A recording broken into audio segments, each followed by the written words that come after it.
হে শিলিগুড়িবাসী, আজ তোমাদের দেখাবো এমন একজন শিল্পীর হাতের কাজ যা একবার দেখলে তোমরা চোখই ফেরাতে পারবে না, বিশ্বাসই হবে না এটা পুরোটাই হাতে তৈরি।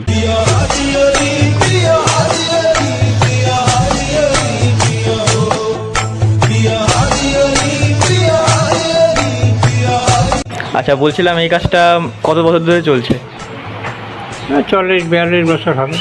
আচ্ছা, আর মানে এই কাজটা মানে এত যে সব বড় বড় কাজ মানে কীরকম সময় লাগে দাও? এটা 14 দিন লাগছে। মানে এর থেকেও বড় বড় কাজ আছে নাকি? হ্যাঁ, বড় হয়। তোমাদের এখানে মহরমের প্রোগ্রামটা কবে থেকে হচ্ছে, মানে কত বছর? 6-7 বছর থেকে আমাদের করতেছি। আর কাকুর কাজ অনেক ভালো আছে। শিলিগুড়ি A1 কাকু আছে, এর আগে কোনো কারিগর নেই, খাস করে থার্মাকলের মধ্যে। মানে এটা এই বছরে কত বছর হচ্ছে? 6 বছর হয়ে গেছে। আপনারাও যদি এমন হাতে তৈরি কাজ করাতে চান তাহলে ব্যানারের নিচে দেওয়া নাম্বারে সরাসরি যোগাযোগ করুন।